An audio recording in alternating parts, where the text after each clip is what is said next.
감사합니다. 소개받은 최윤섭이라고 합니다. 네. 이번 학회 전체가 디지털 헬스케어 관련 주제였던 것 같은데요. 제가 이제 원래 디지털 헬스케어 전반적으로 지켜보고 또 트렌드도 보고 여러 가지 혁신들 말씀을 드리는 사람이어서 이렇게 한 시간 주셔가지고 제가 최근에 이제 디지털 헬스케어 일단 디지털 헬스케어가 무엇인지, 그리고 어떤 개념들과 어떤 범주로 구성이 되어 있는지, 최근에 또 어떤 중요한 개념들과 이슈가 있는지, 그런 것들을 위주로 한 시간 말씀을 드리려고 합니다. 저는 디지털 헬스케어 파트너스라고 회사의 대표이고요. 제 소개 드릴 때 항상 먼저 보여드리는 슬라이드들인데, 잡스가 이 두 가지 융합하려고 노력하는 사람이라고 했었고, 저는 여기 빗대 가지고 크게 세 가지 융합을 하려고 노력하는 사람입니다. 그래서 아까 소개해 주신 대로 이제 공대에서 컴공이랑 생명 둘 다 공부했었고, 병원도 있었고, 대기업 있다가 지금은 제 일 하고 있는 그런 사람이고요. 그리고 오늘 말씀드릴 디지털 헬스케어도 결국에 이런 분야들의 융합이라고 보시면 되겠습니다. 아마 디지털 헬스케어를 잘 아시는 분도 계실 텐데요. 아마 처음 들어보시는 분도 아마 여전히 의료계도 많이 계실 것 같은데, 제가 이제 이런 글도 많이 쓰고 책도 몇 권 내고 하면서 이제 이런 얘기들을 많이 해드리려고 노력을 하고 있습니다. 사실 디지털 헬스케어를 말씀드리려면 항상 제가 요 슬라이드로 시작을 하는데요. 아주 큰 변화가 의료계에, 그리고 헬스케어 전반으로 이제 몰아치고 있다, 이런 얘기를 드리려고 하는 것이고, 아주 거대하고 광범위하고 이 넓은 변화가 빠르게 몰려오고 있다, 이런 얘기를 드리려고 하는 거죠. 결국에 이 변화의 진원지는 결국에 이제 그 두 가지를 제가 말씀을 드리는데, 한 가지는 이게 디지털 헬스케어이기 때문에 당연히 디지털과 헬스케어 융합이겠죠. 그래서 다른 많은 모든 분야와 마찬가지로 예를 들면 커머스가 됐든 핀테크가 됐든 교통이 됐든 교육이 됐든 다 디지털 혁신들이 일어나고 있는데, 그러니까 우리 헬스케어 의료 분야도 전혀 예외가 아닙니다. 그래서 이 디지털 트랜스포메이션이 결국엔 하나의 큰 원인이 되고요. 두 번째가 결국에 지금 우리 여전히 아직 끝나지 않고 있는 코비드 19이 저희 디지털 헬스케어 분야에 아주 큰 변화의 진원지가 되고 있다, 이런 얘기를 드릴 수 있습니다. 사실 코비드 19 때문에 여러 가지 변화가 이제 촉발되긴 했지만, 사실 따지고 보면 코비드 때문에 이 변화가 처음 시작되는 경우는 별로 없는 것 같아요. 오늘 제가 여러 가지 원격 의료니 인공지능이니 디지털 치료제니 이런 것들 많이 말씀을 드릴 텐데, 사실 그런 변화들이 보면 코비드 이전에도 원래 시작이 돼가지고 진행이 되어 오고 있었거든요. 근데 이제 그런 충분한 어떤 동기나 이 동력을 받지 못하고 있다가 이 코비드 19이라고 하는 외부의 큰 충격 때문에 이제 저희 이런 큰 변화들이 많이 시작이 됐다고 그러니까 더 탄력을 많이 받게 됐다고 보시면 될 것 같고요. 사실 이게 의료계에서든 산업계에서든 이게 어떤 변화가 없는 상태, 변화가 없는 상태에서는 어떤 위기도 없고 기회도 없는 상황인데, 사실 이 팬데믹 이전부터 팬데믹으로 들어서기까지, 그리고 팬데믹에서 지금 엔데믹으로 가고 있는 그런 과정에서 여러 가지 또 변화와 위기와 기회 같은 것들이 있다고 이제 보여집니다. 일단 개념부터 하나씩 짚어 나가면요.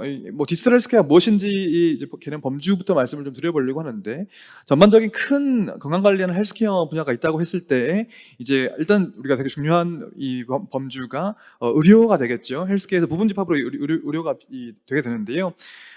의료 밖에 있는 헬스케어는 보통 웰니스라고 부릅니다. 그리고 웰니스와 의료를 이제 어디서 구분 지을 것이냐가 되게 중요한데, 사실 의료로 이제 구분되게 되면은 잘 아시겠지만, 이제 행위로 치면 이제 의료인들만 할 수가 있고, 또 제품이나 기기 같은 걸 만들게 되면은 이제 인허가를 받아야지만 팔 수가 있겠죠.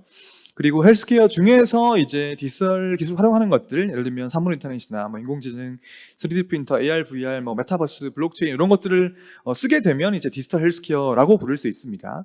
어떤 부분은 의료와 겹치고 어떤 부분은 의료와 안 겹치게 되는데요. 사실 제가 오늘도 여러 가지 말씀을 이따가 드리겠지만은, 워낙 듣도 보도 못한 것들이 요즘 많이 나오다 보니까, 이게 이제 어디에 의료와 비의료의 선을 그을 것인가 굉장히 어려워지기도 있기도 하고, 또 이제 되게 중요해지고 있기도 합니다. 그래서 저도 이제 심평원이나 시각처 자문을 하고 있습니다만은, 가이드라인 되게 많이 나오죠. 그래서 그런 것들이 이제 다 그런 고민들이 반영이 된 것이라고 보시면 되겠습니다. 그리고 특히 최근에 저희 분야에서 많이 이제 주목을 받고 있는 개념들 세 가지를 일단 먼저 말씀을 드리면, 의료 인공지능이나 원격 의료, 원격 진료라는 개념이나, 그리고 아마 처음 들어보시는 분도 계실 텐데 디지털 치료제, 이런 개념들이 저희 분야에서 굉장히 핫한 개념들입니다. 그래서 다 디지털 헬스케어에 들어오고, 대부분은 이제 의료와 겹치는, 의료에도 포함되는 그런 개념이라고 보시면 될 것 같고요. 오늘 제가 전반부에는 조금 전반적인 트렌드나 좀 거시적인 얘기를 좀 드리다가 후반부에는 이 세 가지 개념을 제가 더 좀 디테일하게 말씀을 좀 드려보는 걸로 하겠습니다.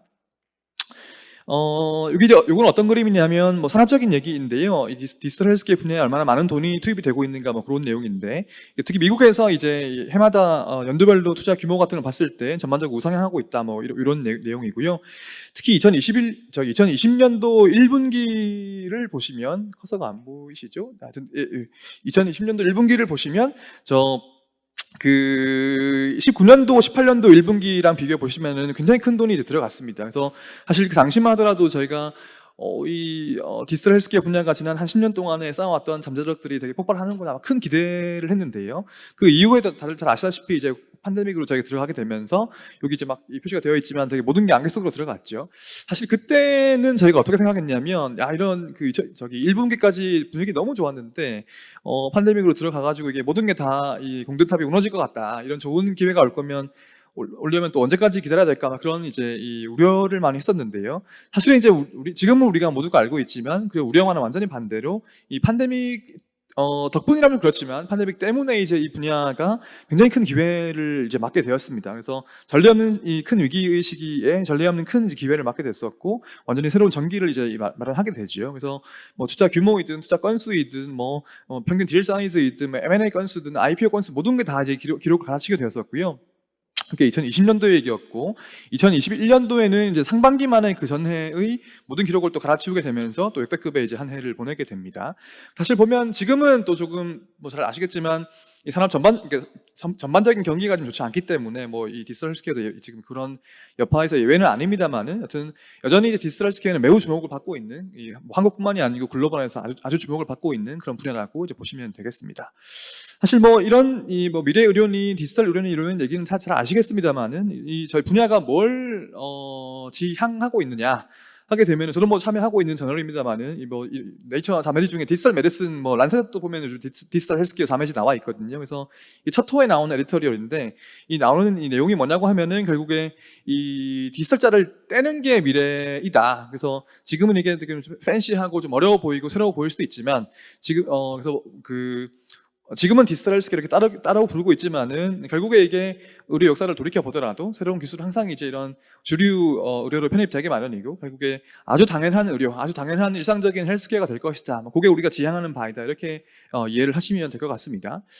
그리고 이 분야에 가장 중요한 게 뭐냐? 결국에 디지털자 들어가는 거는 거의 다 이제 되게 가장 중요한 요소로 이제 데이터를 꼽습니다. 그래서 결국에는 우리 의료도 결국에 지금 데이터 뭐 사이언스로 간다 이런 얘기 많이 합니다만은 우리가 지금 얘기하고 있는 뭐 정밀 의료니 맞춤 의료 이런 것들도 결국 그 사람의 이제 결국 그 사람의 이 프리시전한 어떤 치료를 제공하려고 하면은 일단은 그 사람이 어떤 사람인지 어떤 특성을 가진 사람인지를 파악하는 게 먼저가 되겠죠. 그래서 그러면 결국 데이터가 필요한 것이고 이게 요 그림에 이제 이 IBM이 한 명의 사람이 살아갈 때 어떤 데이터를 얼마만큼 내놓느냐를 이제 보여드리고 있는 그런 장표인데요. 뭐 크게 세 가지로 분류를 했죠. 클리니컬 데이터, 지노믹 데이터, 그 외적인 데이터 이렇게 구분을 했는데 사실 지금 보면 뭐 아래쪽부터 보실 때는 클리니컬 데이터 지금 우리가 잘 쓰고 있고 그리고 뭐 지노믹 데이터 가면 갈수록 더 많이 쓰려고 노력하고 있지만 그 외적인 데이터 특히 병원 밖에서 나오는 이제 환자의 비헤이비어라든지 소시오 이코노믹 데이터라든지 그런 데이터들은 지금 활용을 잘 못하고 있지 않습니까? 그래서 요 모든 것들을 이제 디지털 헬스케어를 통해 가지고 다 잘 활용할 수 있다. 그래서 우리가 원래 의료가 목표로 하던 이제 뭐 예방 의료, 예측 의료, 뭐 정밀 의료 이런 것들을 이제 구현해 보려고 하는 것이 디지털 헬스케어이다. 뭐 이렇게 이제 보시면 될 것 같습니다. 사실 이 분야는 제가 이렇게 그 프레임워크를 가지고 보통 접근을 하는데요. 사실 요거 다 얘기하려면 한 시간도 부족하기 때문에 제가 일단 요 큰 그림만 보여드리고 제가 조금 세부적인 얘기를 이따가 드릴 텐데요. 데이터가 제일 중요하다 이런 말씀을 제가 항상 드리고 그리고 이 데이터의 활용을 하려고 하면 결국에 측정, 통합, 분석, 활용 4단계로 제가 말씀을 드리는데요. 측정에는 예를 들면 스마트폰, 웨어러블 디바이스, 개인 유전정보 분석, 디지털 피노타입 뭐 이런 것도 이 얘기를 하게 되고요. 통합이라고 하면 결국에 개별적으로 측정한 데이터를 이제 한 플랫폼에 모아야지만 큰 이제 그림을 그릴 수 있는데 주로 스마트폰을 쓰게 됩니다. 요즘에는 뭐 EMR, PHR도 쓰지만요.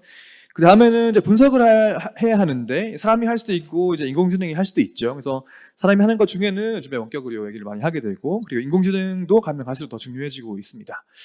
그리고 디지털 치료제라는 개념이 이제 환자를 치료하기 위해서 활용이 되는데요, 저희 분야에서. 결국에 이게 아마 처음 들어보시는 분들은 오늘 이런 개념들은 이제 한번 알아두시고 가시면 좋을 것 같습니다.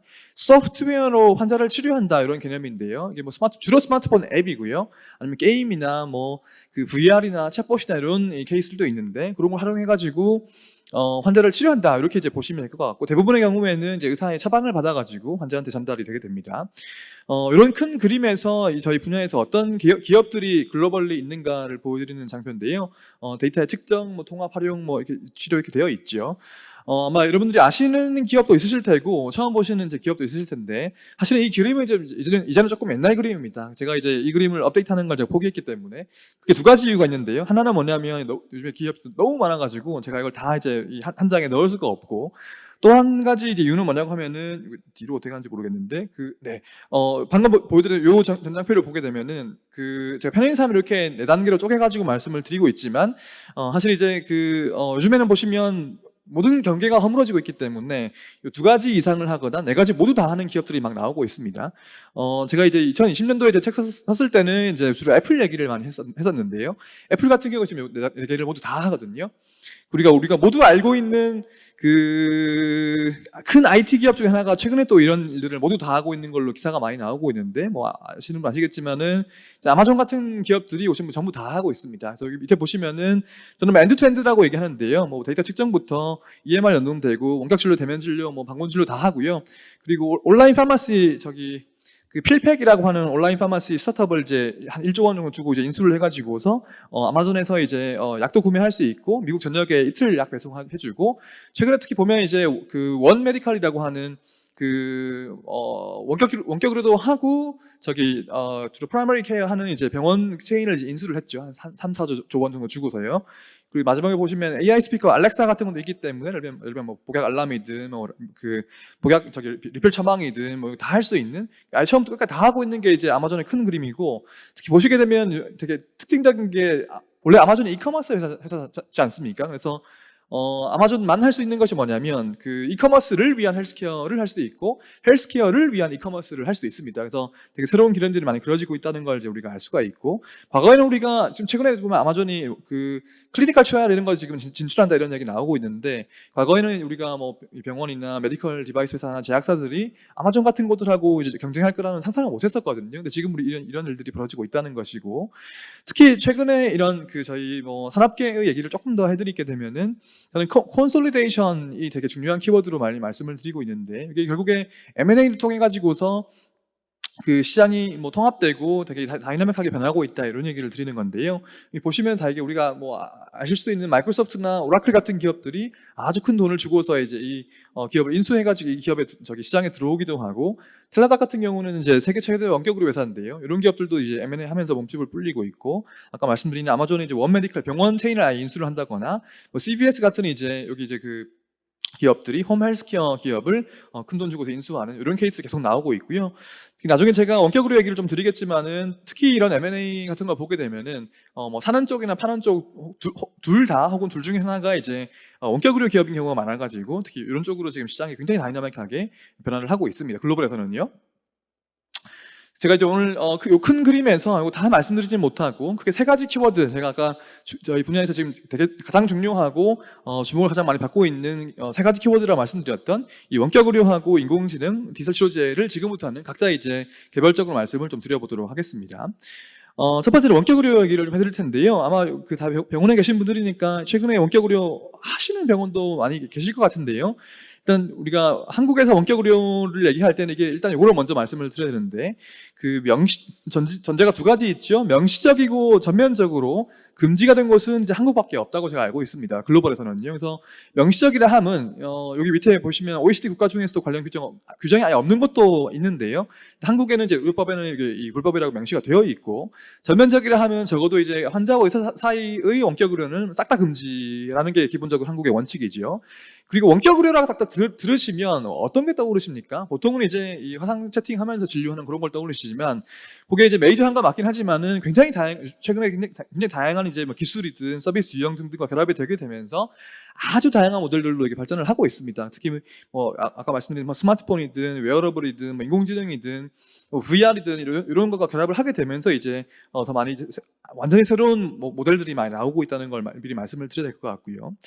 그리고 제가 처음에 항상 또 많이 강조를 드리는 게 용어 정리입니다. 이게 이제 우리가 이렇게 여러 첨예한 이슈가 좀 대립되고 있는 이런 얘기를 이 토론을 할 때에는 결국에 이 용어 정리와부터 이제 시작하는 게 되게 중요하거든요. 그래서 제가 이런 방송이나 국회나 가가지고 이런 토론을 막 1시간 하게 되면 많은 경우에 보면 1시간 동안 열심히 이제 얘기했는데 결국에 나중에 보니까 야, 네가 얘기하는 원격 의료랑 내가 얘기하는 원격 의료가 다른 거였네, 이런 경우 되게 많거든요. 그래서 일단 보시면 원격 진료와 원격 의료를 구분해 보자는 게 출발점이고요.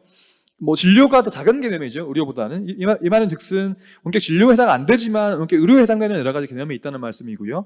그 중에 이제 원격 환자 모니터링이 가장 중요한 개념이라고 보시면 됩니다. 이 단어는 꼭 아셔야 됩니다. 그래서 그 영어로 하면 리모트 페이션트 모니터링이라고 하게 되는데, 최근에 이제 의료법 개정안들 국회에 올라가 있고, 요 키워드 중심으로 지금 되어 있는 것이 한 가지가 있고요. 특히 미국에서 보면 나중에 미국에서는 주별로 수가가 다르게 나오는데, 원격으로 돼가지고 원격 환자 모니터링만 따로 떼가지고 수가가 다르게 나오는 경우들이 있습니다. 그리고 원격 수술이나 원격 판독, EICU, 최근에 이제 원격 임상시험, 요거는 원래는 예전에 Virtual Clinical Trial이라고 하기도 했었고, 지금은 그 Decentralized Clinical Trial, 탈중앙화된 임상시험 이렇게 얘기를 하기도 하는데요. 이런 게 다 이제 원격으로 하는 의료에 포함되는 개념이라고 보시면 되겠습니다.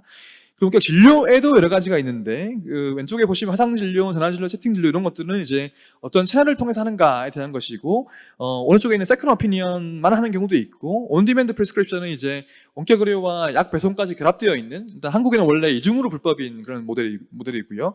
데이터 분석은 이제 그냥 일반적으로 스마트폰 앱 내에서 예를 들면 피부 사진 찍어서 앱 내에서 보내게 되면 그거 판독해주고 이런 것들이 이제 그런 모델이 되겠습니다. 그리고 특히 이제 이게 실시간이냐 비실시간이냐 요거 가지고도 이제 구분을 해볼 수가 있는데요. 그래서 여기 이제 비실시간은 스토어 앤 포워드라고 하게 되고요.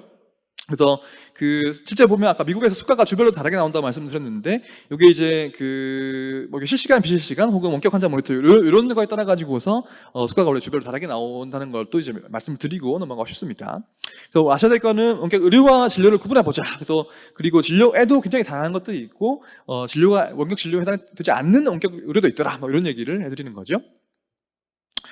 그리고 코로나19 팬데믹에서 결국에 원격 의료가 많은 주목을 받게 됐는데요.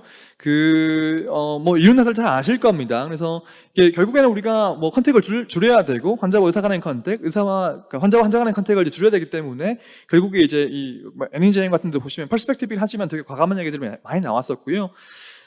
사실 미국에는 원격 의료가 1990년대부터 허용이 돼가지고 되게 많은 시행을 해왔지만, 절대적인 숫자 자체는 되게 빠르게 성장을 해왔는데요. 우리가 대면 진료와 대비해가지고 상대적으로 봤을 때는 사실은 이제 원격 진료가 차지하는 비중은 한 10% 내외밖에 안 됐었고요.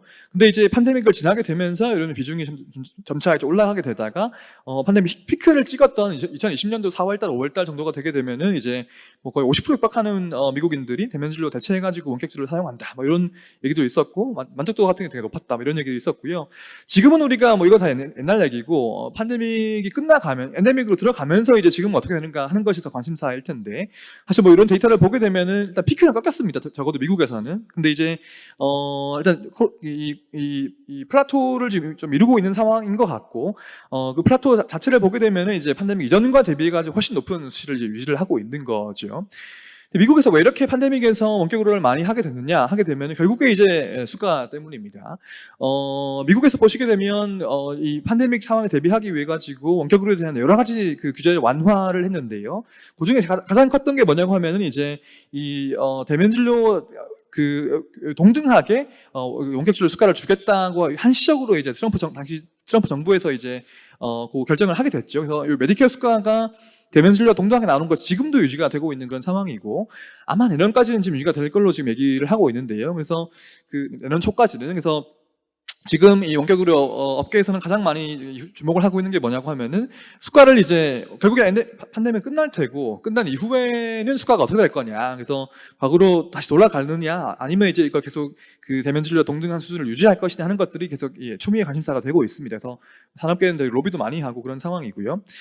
한국 얘기를 좀 해보겠습니다. 한국은 결국에는 아까 제가 뭐 다들 아시겠습니다만 기본적으로는 불법인데 지난 2020년도 2월 말에 요 문서가 복지부에 나오게 되면서 결국에 한시적으로 전화진료, 뭐 원격 진료가 허용이 되게 됐죠. 이게 지금까지 유지가 되고 있는 그런 상황이고요. 잘 보시게 되면 이게 그 의약품 배송까지 여기서 이 문서에 의해 가지고 허용돼가지고서 약 배송도 지금은 한시적으로 하고 있는 그런 상황이 되겠습니다. 그래서 이런 한시적 규제 완화에 의해 가지고서 되게 많은 회사들이 원격 의료를 지금 이렇게 제공하고 있는 그런 상황이고 기사에 보면은 뭐 20곳 이렇게 나오지만 제가 알기로는 한 30곳이 되는 것 같습니다. 그래서 무슨 뭐 대원격 의료 스타트업의 시대 이렇게 부르고 있는데요.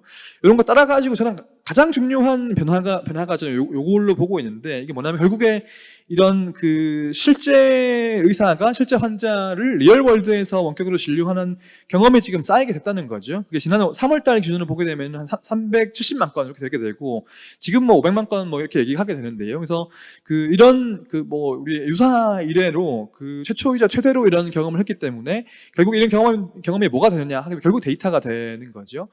결국에 우리 현대의료에는 에비던스 베이스 메디슨이니까 이런 원격 의료가 정말 효과가 있냐, 위험하냐는 걸 판단할 때에도 결국에 근거 기반으로 우리가 판단을 해야 되고 근거가 지금까지 보면 거의 이제 원격 의료는 시범 사업으로 그런 근거를 마련하려고 했었지만은 뭐 사실 시범 사업 보시면 1988년도부터 해가지고 지금 30건 넘게 했었거든요. 근데 아직 결론을 못 내리고 있다가 지금 뭐 특히 이제 그런 시범 사업 보게 되면 뭐 많아야 환자가 뭐 수백 건 정도일 텐데 지금 수백만 건 정도의 지금 데이터가 쌓여있기 때문에 우리 그동안 의료계에서 우려해 오시던 여러 가지 이슈들이 정말로 그러할 것이냐 같은 것들을 이제 데이터를 가지고 얘기해 볼 수 있는 시대가 됐다는 거죠. 그래서 이런 심평원 데이터를 이 보고서를 보시게 되면 조금 이제 좀 예전에 나와가지고서 한 55만 명 정도밖에 이제 안 되어 있는데 사실 이런 연구들이 지금 이제 더 나와야 될 걸로 보고 있고요. 일단 요 연구만 보더라도 이제 우리가 원래 이제 예측하고 있던 예를 들면 뭐 대형 병원 돌림 현상이나 이런 것들을 뭐 우리가 우려하던 만큼 심하지는 않다는 것을 이제 보여주고 있는 연구입니다.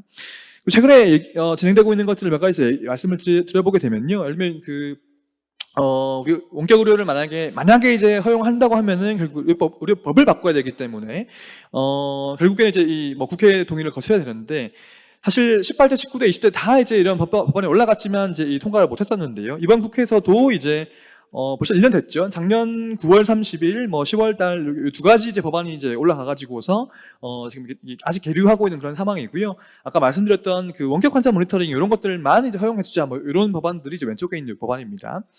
그리고 저는 또 이게 아마 오늘 오신 분들 아실 수도 있겠지만 또 하나의 되게 중요한 변화 중에 하나가 뭐 의협이 이제는 원격 의료를 뭐 무조건 반대하시지 않으시죠. 그래서 지난 4월 달에 보게 되면은 의협의 대의원회에서도 이제 원격 의료에 대한 전향적인 안건을 공식적으로 통과를 하셨었고 몇 가지 전제는 있습니다. 1차 의료기관 중심이어야 되고 의협 주체가 돼야 되고 또 대면 진료 대비 1.5배 이상의 수가를 줘야 된다 이런 전제가 있긴 하지만은 기본적으로 센스가 좀 바뀌었다는 부분은 굉장히 근본적인 변화로 저는 느껴지고요.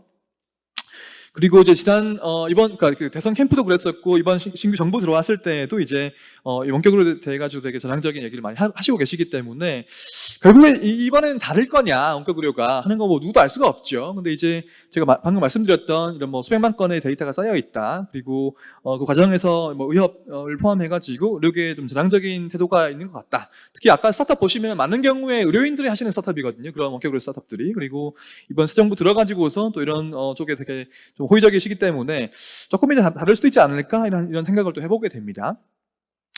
저는 사실 원격 의료를 하냐 마냐는 뭐 그것도 중요한 얘기지만 이거 한다고 하면 어떻게 할 거냐가 더 중요한 얘기라고 이제 항상 강조를 드리는데요.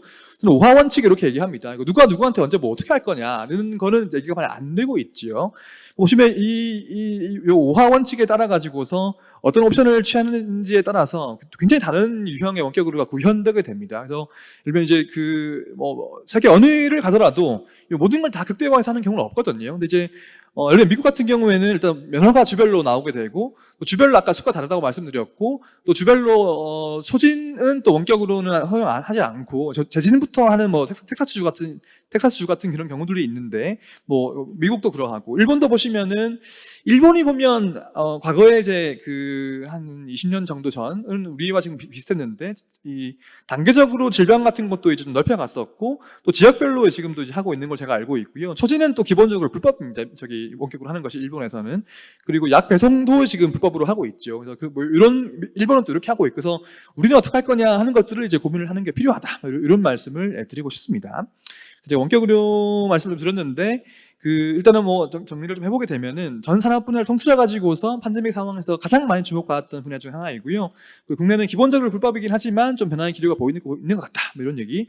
그리고 뭐 오늘 사업성 얘기 별로 안 했지만은, 이거 어떤 식으로 허용되는가에 따라 가지고서 아마 원격 의료의 사업성 혹은 이제 뭐 그 사업 가능 여부 같은 것들도 달라질 수 있는 것 같다, 뭐 이런 얘기를 하고 있고요. 특히 뭐 저는 가장 크리티컬하게 보고 있는 것이 초진을 원격으로 할 수 있느냐의 여부라고 저는 봅니다. 그래서 아까 이제 제가 몇 가지 의료법 개정안들 보여드렸습니다만은, 두 안 모두 초진은 불법으로 하는 게 이제 기본 아니거든요. 그래서 뭐 그렇게 되면 아마 지금 나와 있는 기업들의 플랫폼 파워 같은 것들은 많이 떨어질 것으로 이제 예상을 하고 있습니다. 요 큰 그림에서 제가 원격 의료 말씀을 드렸고요. 이제는 의료 인공지능 얘기를 좀 드려보겠습니다.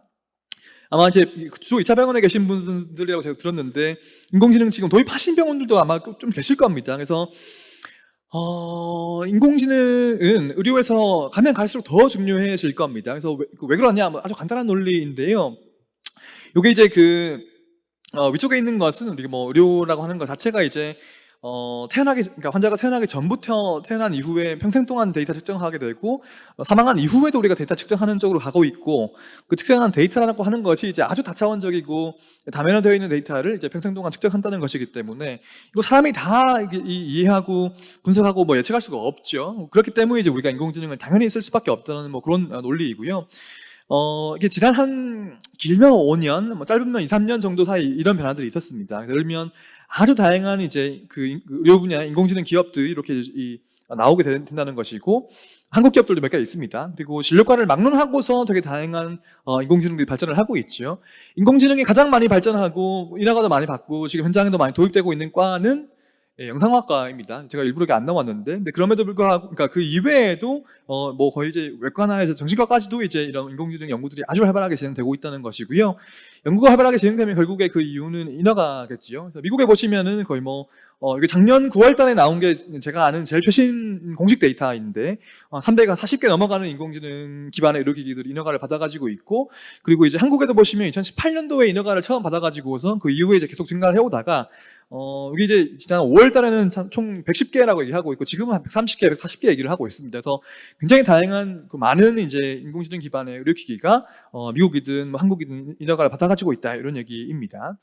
그리고 특히 이런 것들이 다 이제 산업적으로 다 또 다른 마일스톤으로 가게 된다면은 그리고 IPO, 주식시장에 상장하는 거 이쪽으로 이어지게 되는데요. 뭐 이런 다양한 기업들이 또 IPO를 하게 되면서 이게 뭐 연구이든 뭐 의료이든 인허가이든 산업적인 마일스톤이든 이런 것도 계속 달성이 되고 뭐 짧으면 2, 3년 지난 2, 3년 사이에서 달성이 되고 있는 그런 상황이라고 보시면 되겠습니다. 저는 이제 의료 분야 인공지능을 크게 세 가지로 보통 말씀을 이제 드리는데요. 이거 이제 세 가지에 다 포함되는 거 아닙니다. 요즘 워낙 많은 인공지능이 나오고 있어가지고서 뭐 대부분 중요한 거는 근데 이제 세 가지 커버할 수 있다고 저는 보는데요. 첫 번째는 뭐냐면 복잡한 의료 데이터를 분석해가지고서 의학적인 인사이트 도출하는 거, 이게 되겠습니다. 주로 이제 EMR 데이터, 뭐 진료 기록 같은 것들을 기반하는 것이고, 예를 들면 그리고 뭐 유전체 분석이라든지 클레임 데이터, 이런 것들 다 포함하는 내용이라고 보시면 됩니다. 일단 뭐 대표적인 예가 지금 사실은 이제 망했지만 IBM 왓슨 같은 것들인데요. 진료 기록 기반해가지고 암 환자 진료하는 거를 이제 보조해준다든지, 아니면 요거는 구글이 했던 연구인데 EMR 데이터 기반으로 해가지고서 입원한 환자들 예후 예측하는 거라든지, 요거는 중국 연구인데 아예 그냥 중국 데이터 기반한 이제 스크립스 연구소, 미국 연구인데 아예 그냥 EMR 데이터 기반으로 해가지고서 질병 알아맞추는 거, 진단 내리는 거, 뭐 이런 것들이 대표적인 연구이고요. 두 번째 유형이죠. 가장 요즘에 핫하고 인허가도 많이 받고 병원에도 도입 많이 되는 되는 뭐 그런 부분인데요. 주로 그 의료인들이 눈으로 보시고 판독하는 것들을 이제 그게 이제 사진이든 뭐 비디오든지 간에 주로 딥러닝이 판독해가지고 이제 혹은 판독 보조를 해주는 그런 유형이 되겠습니다. 그래서 뭐 대표적인 게 영상학과이고요. 인허가 받은 거 아까 보시면은 한국이든 미국이든 미국은 좀 다양합니다만 한국은 대부분이 이미지에 관한 것이고 몇 가지만 빼면요. 그리고 이미지 중에 대부분이 이제 영상학과 관련된 인공지능이라고 보시면 됩니다. 그래서 잘 아시겠지만 본에이지 판독 보조하는 이런 게 이게 이제 한국에서 1호로 인허가 받았던 2018년도에 그 인공지능이고요. 그리고 뭐 사실 영상학과 너무 많기 때문에 하여튼 뭐 이런 체스트 PA 이렇게 런거주 판독 보조해주는 이런 것들은 너무 많이 있습니다. 그리고 그리고 백내과 도인공지는 꽤 많이 있는데요. 그래서 원래는 이제 현미경으로 눈을 보시고 이제 판독하는 거지만 딥러닝으로 해보게 되면은 기본적인 이제 판독 정확도, 단순 판독 정확도 같은 것들은 이미 인간과 동등하거나 넘어서고 있기 때문에 병리에 대한 굉장히 다양한 인공지능들도 나와 있는 그런 상황입니다. 우리가 DR 판독하는 거, 이것도 이제 안과 선생님들이 눈으로 보시고 하는 건데 이것도 인공지능을 할 수 있고 한국에 인허가 받은 게 있습니다.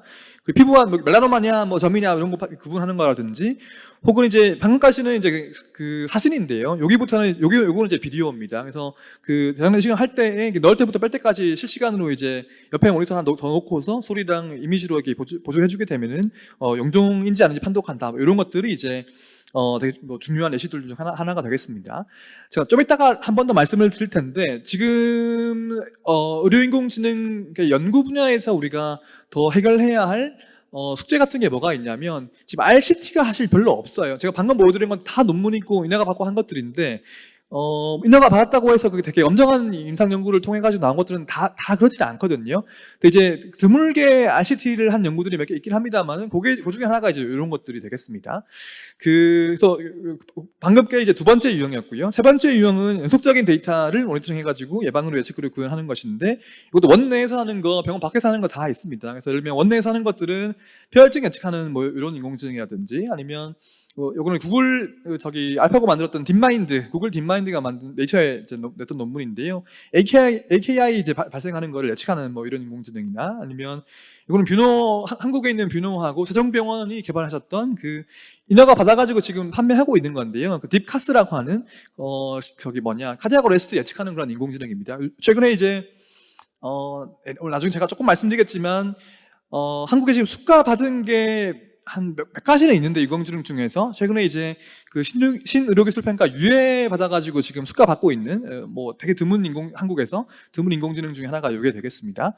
그리고 병원 밖에서도 예를 들면 연속할 단계를 많이 쓰려고 하고 있는데 그 연속할 단계 측정하는 당뇨 데이터를 이제 인공지능이 분석을 해가지고서 약간 어드바이스를 주게 되면 혈당 관리를 더 잘할 수 있다. 뭐 이런 인공지능들도 나와가지고 있는 그런 상황이 되겠습니다. 그래서 제가 인공지능들 어떤 유형이 있는지 좀 말씀을 드렸는데요. 이게 뭐 여러 가지 잘 되고 있는 케이스를 말씀을 드렸습니다만 모든 문제가 해결됐냐? 절대 그렇지 않습니다. 아주 다양한 문제들이 남아 있고요. 예를 들면 어떻게 개발할 것이냐의 문제도 있고, 그리고 어떻게 검증할 것이냐의 문제도 있고, 이걸 또 어떻게 규제 인허가할 것이냐의 문제도 있습니다. 검증하는 얘기를 제가 조금 해드리면요. 아까 제가 이제 병리과 얘기할 때도 단순한 판독 정확도는 인간과 동일하거나 능가했다 이렇게 말씀을 드렸지만은 그게 이제 단순한 정확도가 여기 보시는 analytical validity거든요. 저것만으로 우리가 의학적으로 효용이 있다, 의미가 있다고 항상 그렇다고 할 수는 없죠. 그래서 우리가 어떻게 클리니컬 유틸리티 클리니컬 의학적인 효용을 어떻게 증명할 것이냐 하는 것이 되게 중요한 지금 이슈이고요. 그리고 검증하는 방법도 보시면 이게 결국에는 우리가 가능하면 프로스펙티브하게 해야 되고 RCT를 해야 되고 다기관 연구를 해야 되는데 여기 나오는 내용들이 사실은 이제 지금까지 인허가 받은 게 뭐 수백 개가 있지만 모든 경우가 그렇지는 않더라, 되게 엄정한 임상 연구에 기반하고 있지는 않더라는 얘기를 이제 해드리는 겁니다. 그래서 이게 뭐 논문을 이런 거 보시게 되면 많은 경우가 이제 전향적인 무작위 연구가 많이 없다. 그리고 특히 FDA 인허가 받은 것들을 분석해 본 경우에도 전향적인 연구나 다기관 연구나 샘플 사이즈에 뭔가 문제가 있더라, 뭐 이런 것들을 보여주고 있는 것이어가지고 조금 더 우리가 엄정한 연구도 필요하고 인허가를 받았다고 해가지고 우리 모두가 다 그냥 믿으면 안 되는 뭐 그런 우리가 좀 더 추가적으로 이제 이밸루에이션이 필요하지 않은가 이런 얘기를 좀 해볼 수도 있을 것 같습니다. 그리고 규제와 같은 경우에도 이제 뭐 크게 두 단계로 본다면, 식약처하고 심평원 뭐 단계로 본다면요. 일단 식약처에서는 지금 여러 가지 가이드라인 많이 나와가지고 있고, 저도 이제 참여했었고, 많은 이제 뭐 산업계 그 의료계 전문가분 참여하셔가지고 이런 가이드라인을 계속 만들고 있고 업데이트하고 있는 그런 상황이고요.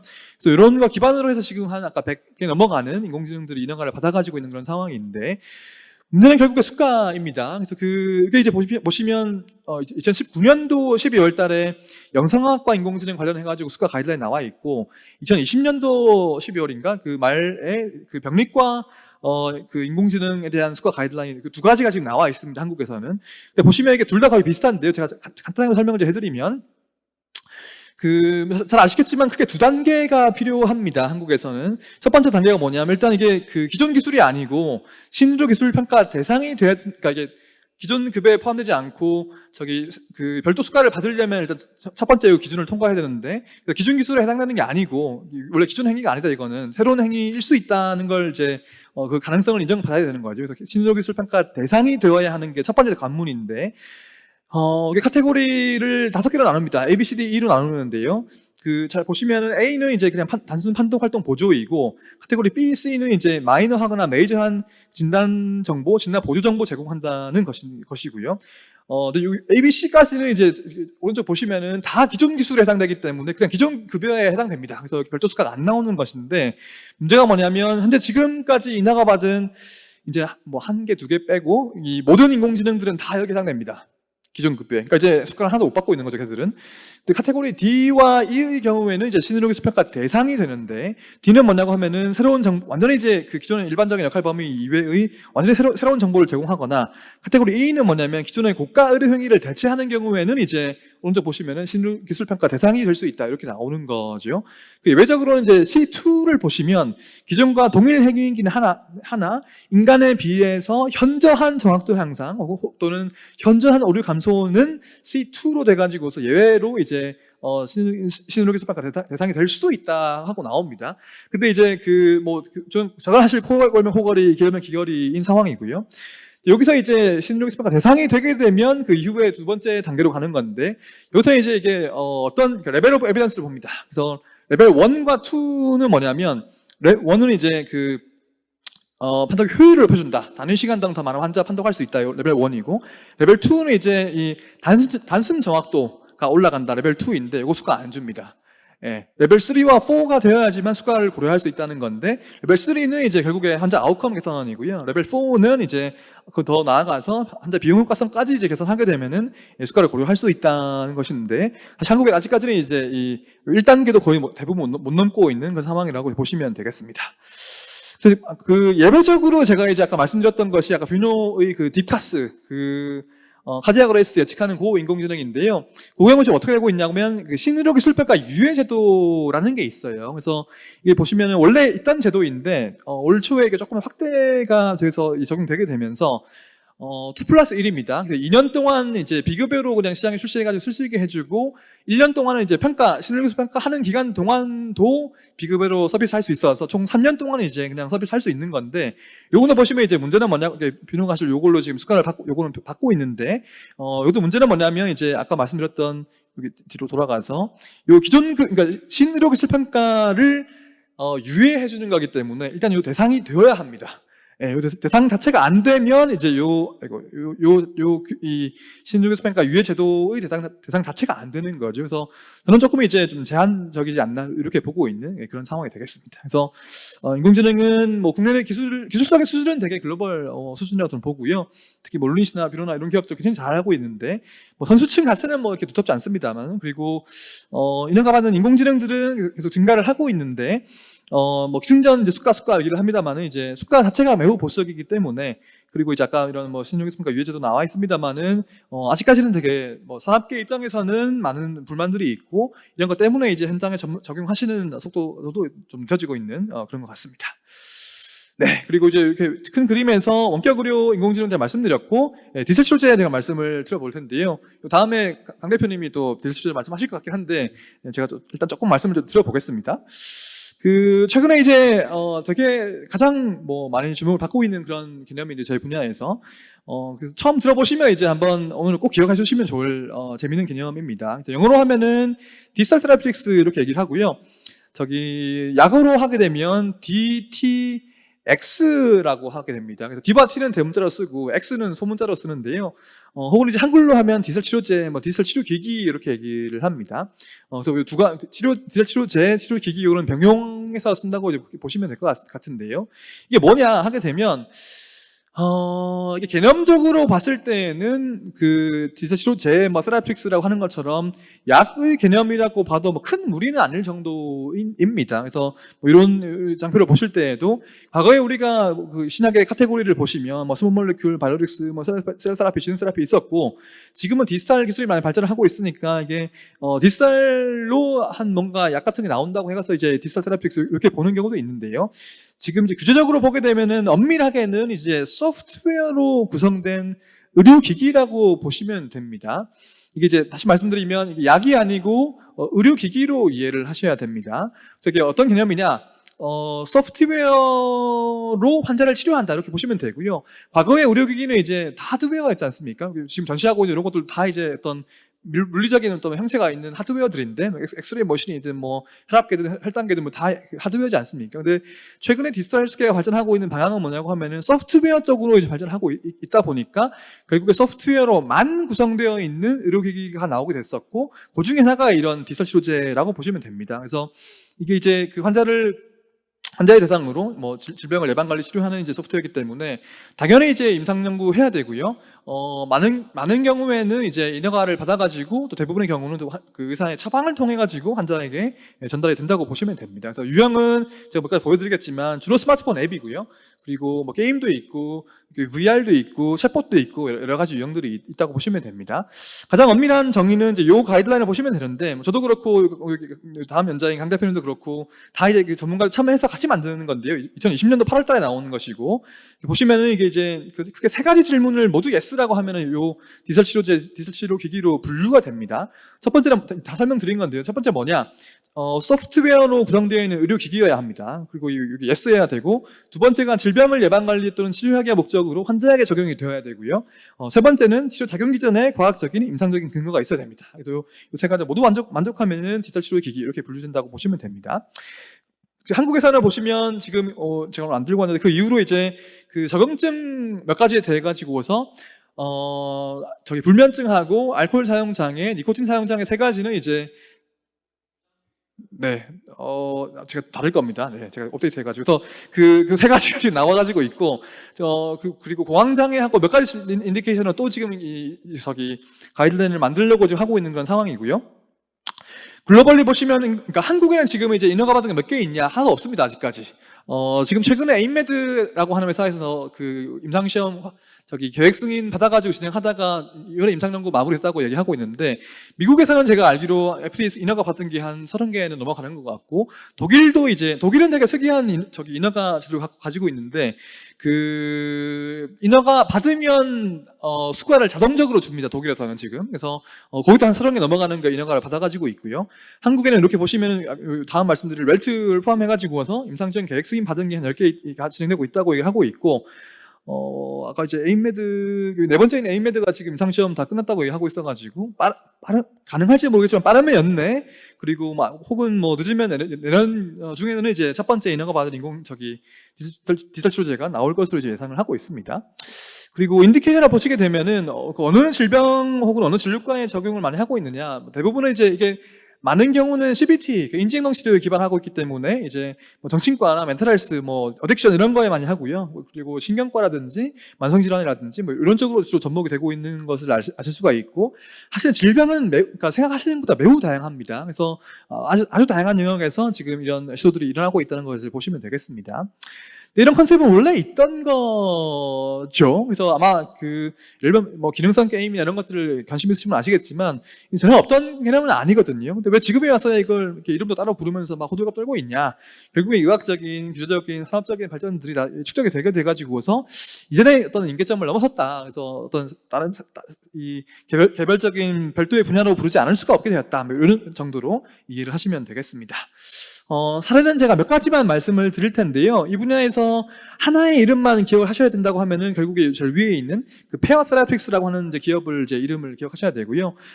이 기업이 이제 그 글로벌에서 제가 알기로는 여전히 FDA 인허가 받은 그 디지털 치료제가 세 개를 가지고 있는 유일한 기업이고, 작년에 이제 상장을 했습니다. 미국 나스닥 시장에서. 지금 우리가 데이터를 좀 볼 수 있는데, 첫 번째로 인허가 받은 이 페어의 첫 번째이자 이 업계 전체의 최초인 그 인허가가 뭐냐고 하면은 리셋이라고 하는 스마트폰 앱인데요. 요거 이제 그 알코올이나 뭐 코카인 같은 거 중독 치료하는 앱이라고 보시면 됩니다. CBT 기반한 것이고요.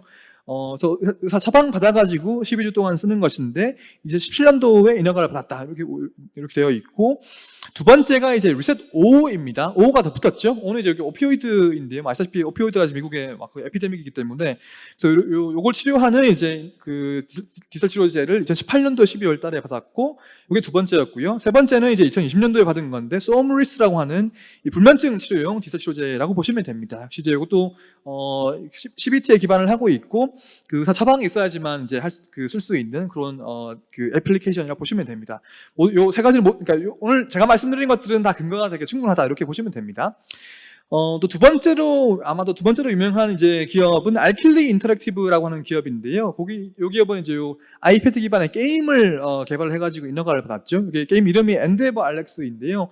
이게 ADHD 치료하는 이제 목적의 게임이고, 2020년도 4월달에 FDA 인허가를 받았습니다. 그래서 그 처방이 있어야지만 쓸 수 있는 그 최초의 뭐 게임이다 이렇게 얘기를 하고 있죠.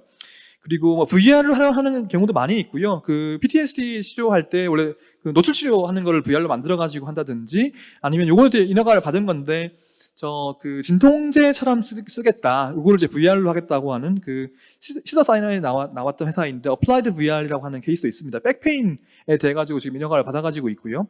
그리고 챗봇인데요. 요거 우리 심심이나 하는 거 있지 않습니까? 그래서 그 채팅하는 인공지능하고 이제 대화를 하면서 치료 효과를 전달을 하는 건데, 그 연구는 이제 우울증이나 이렇게 많이 되어 있고, 지금 인허가 받으려고는 산후우울증이나 뭐 중독이나 이런 거 치료하는 인디케이션으로 지금 이 회사가 노력을 하고 있습니다.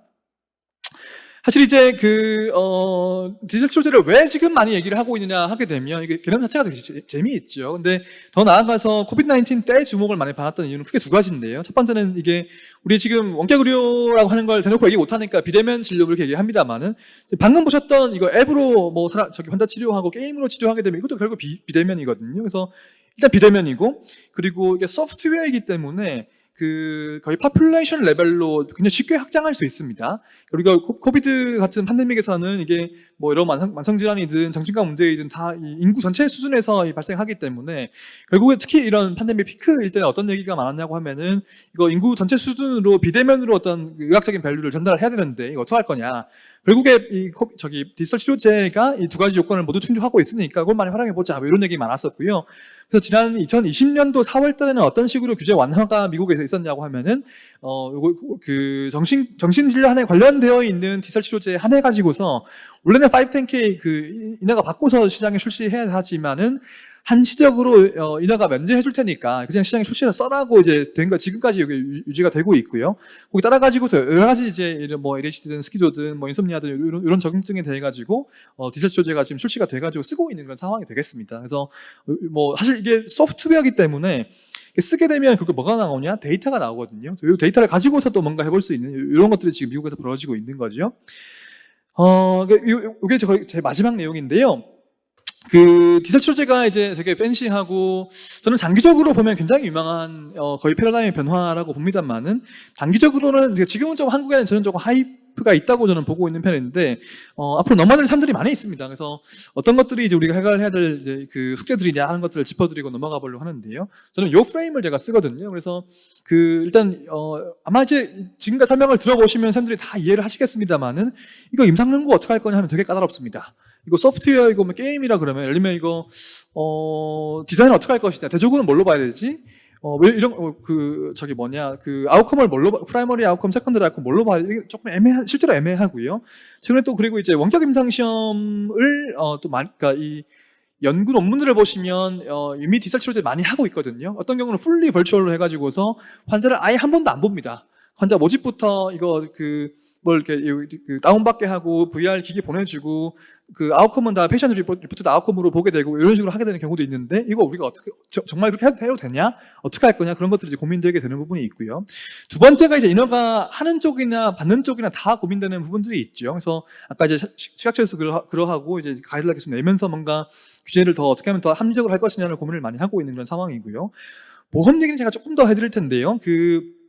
이게 워낙 새로운 유형의 의료기기이기 때문에 어떤 식으로 이걸 평가하게 되고 지불할 거냐 하는 것을 사실 이게 보면 뭐 행위냐 재료냐 뭘로 볼 것이냐 되게 애매한데요. 미국에 보시면 미국은 아직 메디케어는 하나도 없고 메디케이드는 주별로 지금 되는 것들이 몇 가지는 있긴 합니다. 아까 리셋하고 리셋 5 같은 중독 치료나 그런 것들이 돼가지고서요. 민간보험사는 몇 개의 소형 민간보험사는 조금 이제 전향적으로 커버해주고 있는데 아직까지는 대형 보험사들은 다 이제 커버해주지 않고 있는 그런 상황이라고 보시면 됩니다. 독일 같은 경우 어떻게 하고 있는지 제가 잠깐 언급드렸습니다만은 독일은 그 디가라고 하는 되게 새로운 규제를 한 2년 전부터 시행해오게 되면서 아까 말씀드렸듯이 이게 여기 보면 있지만 그 디지털 헬스케어 앱이라고 정의되고 있는데요. 그런 것들은 그 인허가를 받으면 수가를 1년 동안 무조건 줍니다. 예, 최장 2년 동안. 그래서 그런 것들을 하고 있고 그런 인허가와 수가를 다 받고 있는 게 한 30개 넘어가고 있는 그런 상황이죠. 근데 이제 수가를 그러니까 1년 동안 주게 되면서 아까 말씀드린 데이터를 이제 리얼월드 데이터, 리얼월드 에비던스를 이제 마련해가지고서 그 이후에 이제 그 정식으로 등재한다, 뭐 이렇게 이런 개념으로 보시면 되는데요. 수가를 쉽게 주는 만큼 그 퇴출도 굉장히 과감하게 잘 시킵니다. 그래서 지금까지 제가 알기로 한 3개, 4개가 이미 퇴출된 걸로 알고 있는데 이런 케이스를 보시게 되면은 이게 수가를 받고서 사용을 했지만은 써보니까 실제 비용가서 안 나오는 것 같더라 해서 바로 퇴출되는 이런 케이스도 나오고 있는 그런 상황입니다. 한국은 이제 아직까지는 이런 안이 충분히 확정이 되지는 않았는데요. 최근에 이제 몇 번의 발표를 보시게 되면은 조금 이제 방향성은 잡히고 있는 것 같아서 제가 말씀을 드려보려고 하는데요. 제가 사실 이것도 제가 깊이 말씀드리면 한 30분 얘기해야 돼가지고 요거 유튜브에 영상이 올라와 있습니다. 조영대 사무관님 얘기가. 저기 검색해 보시면 요거 나오는데요. 저도 그거 보고서 지금 말씀드리는 건데. 확정된 것은 아니고, 근데 이제 지금 여러 의견 수렴을 거쳐가지고서 이게 쟁점되는 이슈들은 지금 정해지고 있는 것 같아요. 제가 그 중에 몇 가지만 아주 간단하게 말씀을 드려보면은, 요게 되게 재밌습니다. 요거 보고서 제가, 신평원이 고민되게 많이 했구나, 제가 이렇게 생각했는데,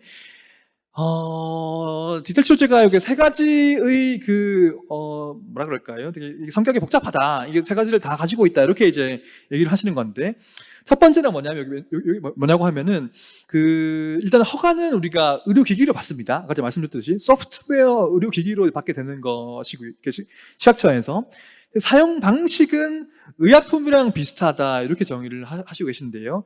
이게 이제 처방 받아가지고 환자가 집에 가서 혹은 자기 일상생활 속에서 알아서 이제 사용하는 거기 때문에 일단 약이랑 좀 비슷하다 이렇게 되어 있고, 효과라고 하는 것은 이제 실제 그 병원 내에서 주로 이제 인증 치료에 기반하고 있기 때문에 CBT 의사의 행위랑 좀 비슷하다. 그래서 이게 허가는 의료기기이고 사용 방식은 의약품이고 효과는 좀 행위랑 비슷한 것 같다. 이렇게 지금 정의를 하고 계신데, 저는 실제 이렇게 이게 컴플리케이트하다는 속성을 이해한다는 것 자체가 되게 좀 신평원이 제대로 하고 계시구나 하는 생각을 했었고요, 사실은. 그래서 되게 과감한 얘기를 많이 하셨는데, 그래서 기존과 다른 방식의 지불 구조가 필요할 수도 있다 이런 얘기를 지금 하고 계시고요. 그리고 이게 핵심인데요. 기본적으로 2단계로 나눕니다. 예비 등재와 정식 등재로 이렇게 나눈다고 얘기를 하는데, 예비 등재를 통해 가지고 일단 원가 수준의 보상을 이제 합니다. 보통 아마도 선별급의 90% 정도 적용하셔가지고 한 3에서 5년 정도에 걸쳐가지고 일단 현장에 도입하는 거를 이제 목표로 한다고 이제 얘기를 하시고 계시고, 그 기간 동안 역시 데이터 마련해가지고서 비효과성 증명하고, 특히 표준 치료 대비 효과, 에피커시를 비혈증성 같은 증명해가지고서 그 이후에 이제 정식 등재하겠다 이렇게 지금 보고 있는 그런 상황이고요. 재밌는 것이 이제 여기 나오지만은 사용량에 연동해가지고 이제 가격을 조정할 수도 있다. 나중에 수가 지불한 이후에도. 그리고 이제, 혹은 이제, 이게 저는 되게 놀라웠는데, 지금 사실은 우리가 지금 환자한테 보상을 주지 않잖아요, 일반적으로는. 그게 사실 우리 건보의 기본적인 어떤 체계 논리인데, 여기 언급하시는 거는 이제, 환자가 집에 가서 잘 사용을 해야지만 약효가 나오기 때문에, 그러면 이제 사실 우리도 소프트웨어니까 환자가 사용했는지 안 했는지 알 수 있거든요.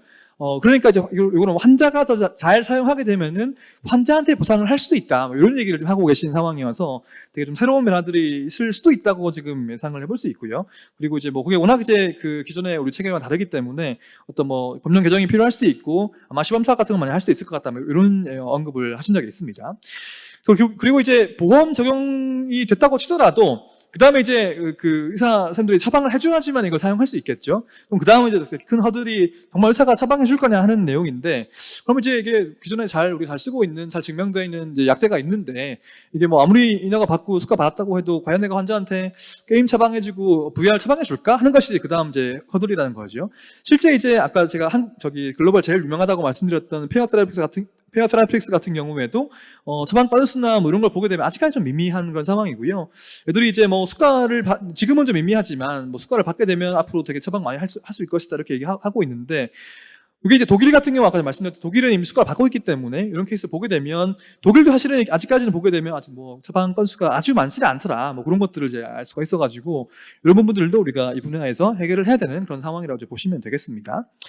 그리고 왜 처방을 많이 안 해줄까 하게 되면 결국에 이제 제가 이런 얘기를 농반지만 해드리는데, 그 프로볼 찾나 아시죠? 이거 이제 환자가 뭐 미국이든 독일이든 가가지고 저 디지털 처방해주세요 그러면 이제 의사선생님들이 그게 뭐예요? 이렇게 한단 말이죠. 그래서 실제로 보시면 이게 잘 몰라서 이미 이제 저희 분야에서는 굉장히 유명하고 많이 개발하고 있는 개념이지만 아직 의료계에서는 되게 좀 어웨어너스가 떨어지기 때문에 이게 아직 처방을 많이 안 해주고 있는 거 아니냐 그런 생각을 해볼 수가 있고, 실제로 이제 최근에 메디게이트 이 설문조사를 보시면 이게 되게 재밌게 봤는데요.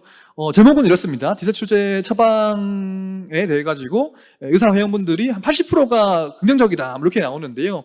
잘 듣다 보면 여기 더 중요하다고 보는데, 디저트제를 그러니까 얼마나 알고 계신가를 보시면 처음 들어봤다, 잘 모른다, 여기 다 합해보면 한 60%, 70%가 이제 잘 모르고 계십니다. 그래서 잘 모르는데 어떻게 부정적이고 긍정적일 수 있는지 잘 모르겠지만 하여튼 일단 잘 모르시기 때문에 아마 이제 이 처방을 할 때에도 좀 우리가 허들이 되지 않을까 이런 고민을 해볼 수 있는 상황이 되겠죠. 그 이유가 이제 환자 사용인데요. 우리 컴플라이언스 문제 똑같이 있습니다. 디저트제도 우리가 그래서 특히 이제 이게 뭐 스마트폰의 앱이고 게임이고 뭐 그렇기 때문에 소위 디지털 리터러시 문제가 여전히 있을 것으로 이제 보고 있고, 특히 이제 고령층 환자 같은 경우에는 이런 것들이 더 문제가 될 것으로 이제 보고 있는 거죠. 그리고 이제 마지막에 보시면은 결국에 데이터가 나오게 되는데, 리얼월드 데이터, 리얼월드 에비던스를 어떻게 활용할 것이냐. 근데 이게 자체로도 예를 들면 이렇게 가서 이게 이제 환자를 처방을 하거나 혹은 이제 진단을 하거나 이런 데 도움을 줄 수 있을 것 같고요. 사실 이렇게 돼가지고 다시 이렇게 돌아가가지고서 아까 말씀드린 보험에서 이 지불을 어떻게 할 것이냐에도 볼 수가 있는 거죠. 그래서 아까도 보시면 이제 환자가 얼마나 사용하느냐에 따라 가지고서 처방을 이게 이원화해서 할 수 있다. 예를 들면 총 90일 사용하는 거면 30일 때 처방해주고 30일 써가지고 오면은 60일 남아야 처방해준다. 뭐 이렇게 할 수도 있다고 얘기하시는 거 봐가지고서 뭐 지불도 그렇게 해줄 수 있지 않을까 하는 생각이 들게 됩니다. 네, 제가 이제 디지털 정리하게 되면은 장기적으로는 되게 중요한 패러다임의 변화라고 볼 수 있을 것 같은데요. 그리고 미국에서는 아마 한 30개 정도 되는, 독일도 한 30개 되는 이제 인허가 받은 케이스가 계속 늘어나고 있고, 한국도 이제 연내나 아니면 내년 아마 상반기 정도는 1호로 인허가 받은 케이스가 나오지 않을까 하는 생각이 듭니다. 그래서 산업적인 성과는 조금 더 지켜봐야 되지 않나 하는 생각이 들고요. 그래서 우리가 이제 이 중요한 패러다임의 변화인 만큼 되게 좀 균형적인 시각을 가지면 좋을 것 같다. 이런 말씀을 좀 드리고 싶습니다. 네, 제가 오늘 큰 그림에서 데이터가 제일 중요하다. 그리고 측정, 통합, 분석 활용해서 저희 분야에서 가장 주목을 많이 받고 있는 개념인 원격 의료, 인공지능, 디지털 치료제 세 가지 개념에 대해 가지고 설명을 드렸습니다. 네, 오늘 좀 제가 말이 좀 빠르죠. 그래서 되게 좀 넓은 분야에 대한 다양한 이슈들을 좀 빠르게 한번 리뷰를 해드렸는데요. 좀 저희 분야를 조금 이해하실 수 있는 그런 계기가 되면 좋겠습니다. 네, 저는 제 발표는 여기까지 하겠습니다. 감사합니다.